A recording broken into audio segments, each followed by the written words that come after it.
Okay, so actually, I'm interested.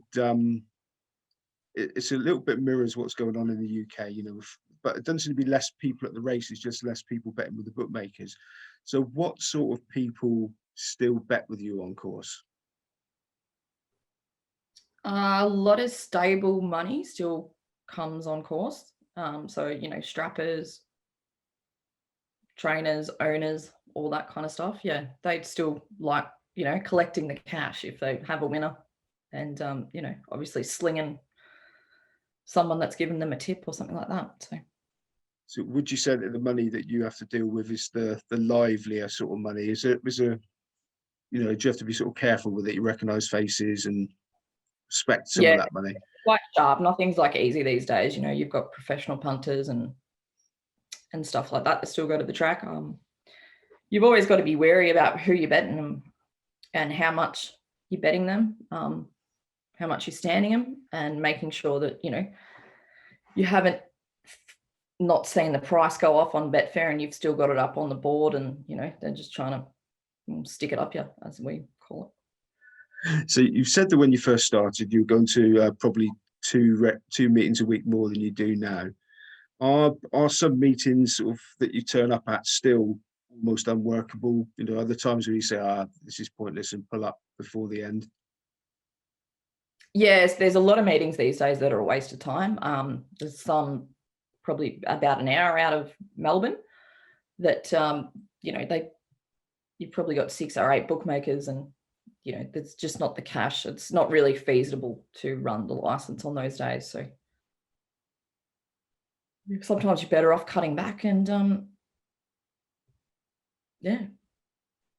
They say that mentioned professional punters, so you still get professional punters come racing, so it's still value for them to come and try and take you guys on course rather than mess around, not with the off course bookies, especially as they've got a minimum bet that they can get on still. Yeah, 100%. If there's 8 bookies there or 14 bookmakers there, they can get on. They can still get on with the corporates, Betfair, and then they've got the other avenue there on course with the bookmakers.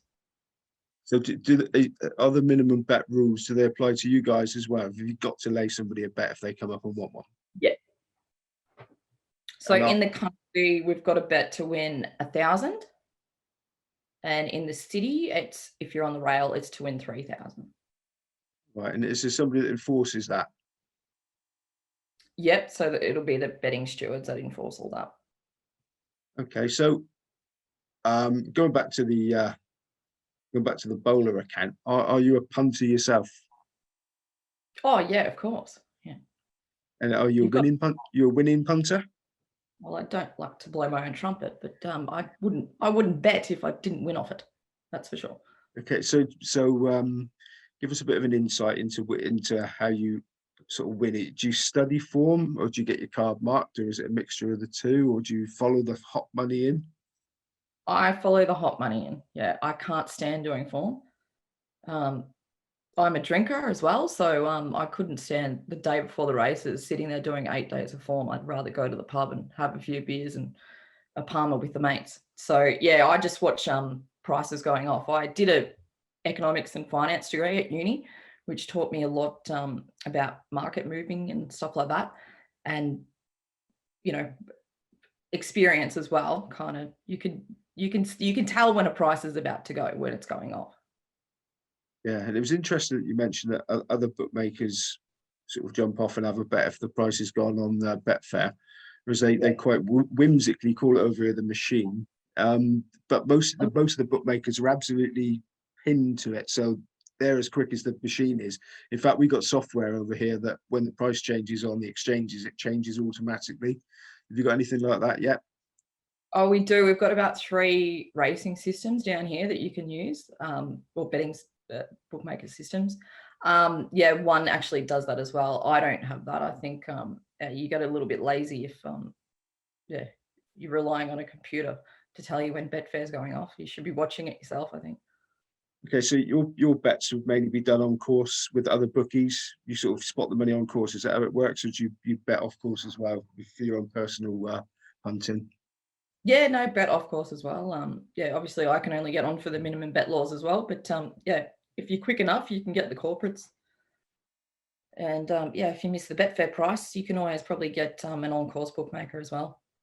Okay, so a lot, as I said, a lot of the punters over here, the firms can restrict people literally to pennies. So they see in Australia that they've got this minimum bet rule, and they're sort of thinking, oh, if we only had that.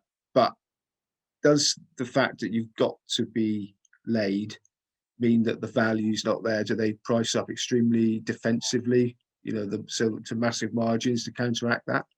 No, we're really aggressive down here. So I'm not quite sure what the actual percentage of a average corporate race meeting would be, maybe 115%.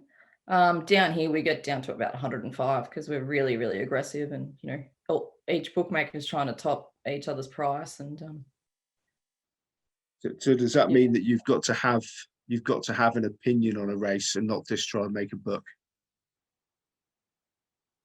So that margin is there's not much juice there, is there?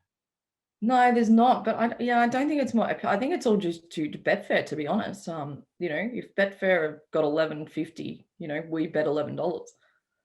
But in 30 seconds, the 11.50 on Betfair could turn into $8, and some bookmakers have still got the $11 up on the board. So yeah, it's a very dog eat dog world down here. Okay, so you say you're a winning punter.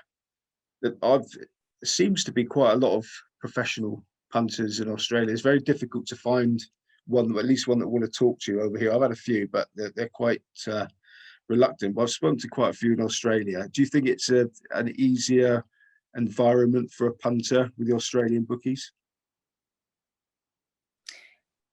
Oh, that's a good question.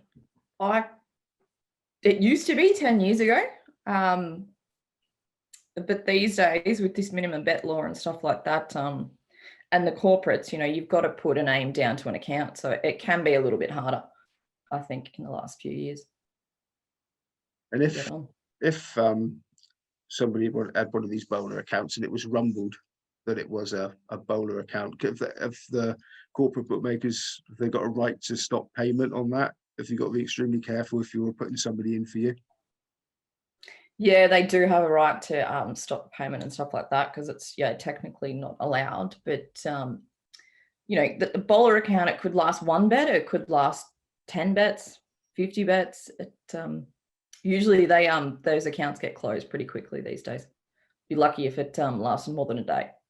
So what is the minimum bet? You said £1,000. Is that on course, or is that everywhere? $1,000, I should say. So it's on course in the country, if you're not on the rail, and with the corporates as well. So to win $1,000. So if you were to, can you bet the night before a race to win $1,000 with a corporate online? Or so what was happening prior to May was the corporates could put their prices up, 3 days before. But as soon as that race meeting, on the day of the race meeting, 9 o'clock, that's when the minimum bet law came in. At the moment, we're trialing it down here. So as soon as any corporate puts their prices up, they've got a bet to win 1,000 now. Okay, so it's a fair limit. It's a fair bet they've got to lay. The on-course business, you've obviously invested your life into it so far. Can you see, has it reached the bottom of the plateau, do you think? And can it bounce back? This might sound really harsh, but probably at the moment it's hit the bottom of the barrel. But the age of on-course bookmakers is quite old, and there's not many young ones coming through. So I think in a few years' time there'll be less on-course bookmakers, which might make it more feasible. What about the age of the punters? Are you still getting young people that are used to being glued to their phones and getting instant bets on, coming up, with a fistful of dollars to try and bet? Do you think those sort of people, or do you think the punters will die out with the older bookies? No, there's still a lot of young ones that still come on track. Yeah, they do obviously use their corporate accounts and things like that. But if I see them in the ring, down here is what we call it, I try to explain to them, you might be betting online, and you might be getting a few bonus bets or whatever, but you know, you're better off taking the price on course with us because we had way better percentages than any corporates do. There's something that bookmakers started over here on off course that they probably regret, which is best odds guaranteed. So if you take a price and it ends up the SP's bigger, you get paid at the bigger price. Is that something over there? We still do bet that. Yeah, we call it starting price guarantee, SPG.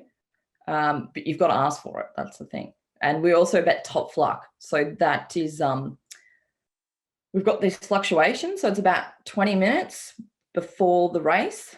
And it's the average price of, it used to be the average price of what the on-course bookmakers used to bet. Now it's the average price of what the corporates bet. So yeah, if the price hasn't shortened, you can ask for that at any time as well. So that's one of the unknowns down here. Okay, is that something that on-course bookmakers offer as well? Yes, well, not the corporates don't really offer that. They do to really bad losing punters, but yeah, on course down here, yeah, we've got the SPG or the top fluck, and yeah, you can always ask for that, and I'm always happy to give it to anyone that asks. But a lot of people don't know about it. Okay, they do these. Just a couple of questions left. Do the on-course bookmakers, are they sort of actively trying to promote themselves to get new punters to sort of come racing even, and then bet with them when they do come racing? Is that something that are you proactive in trying to stop the sort of slide? We actually haven't been, but in the last 6 months, yeah, the Victorian Bookmakers Association is looking about going on social media and things like that to promote the on-course bookmakers, which, yeah, we probably should have done that 10 years ago, to be honest. But yeah, I'm glad they've started thinking about that now because we do offer a product. Yeah, absolutely. And do you can sort of punters ring you up from home and bet into the on-course market? Yep, so I've got a Racecourse phone, so anyone can ring that when I'm on track. And I've got the home office, which I'm sitting in now. If I'm sitting here, I can answer the phone call any time of the day and take a bet. Well, so you sort of a lot, you take bets at away meetings all week as well, even if you're not on the track. You can, yeah. But with you personally? I haven't been at the moment. No.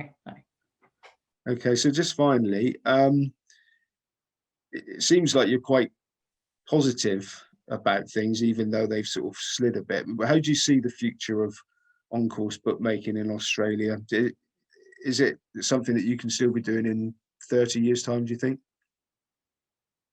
Oh, I hope so. Yeah, that's for sure. For me, it's not about the money, it's about the fun of it all. I enjoy the high pressure and stressful environment and, you know, the carnivals that we have down here as well. So we've got a few carnivals, you know, 2-3 day carnivals, you know, and you stay over there. And as I said, I love drinking as well and, you know, having a good time. So that's the best part of the job, you know, having those 3-day carnivals where you spend 3 nights out the country somewhere and going to the pub every night and meeting new people and, yeah, talking shit. Yeah, I really enjoy it.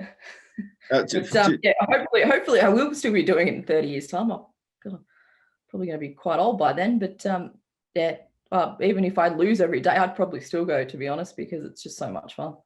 And you bet at the Melbourne Cup Festival? Yeah, that's a good carnival, really good carnival. The best one down here is actually Warrnambool, so that's our like jumps racing carnival.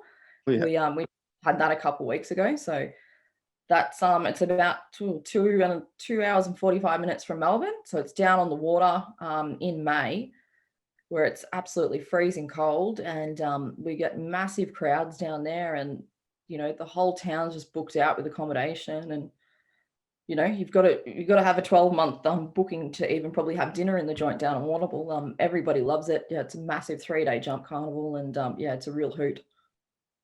Excellent. That's and I suppose you don't got to Birdville because that's Queensland, isn't it? Yeah, no, I haven't been there.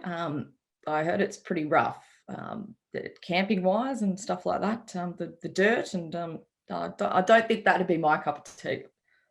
So what would be the final question? What is your cup of tea? What would be your where would you like to be as a bookmaker in but just say 5 years time? What sort of places would you like to bet at? Anything that you've got your eye on that you're not doing yet?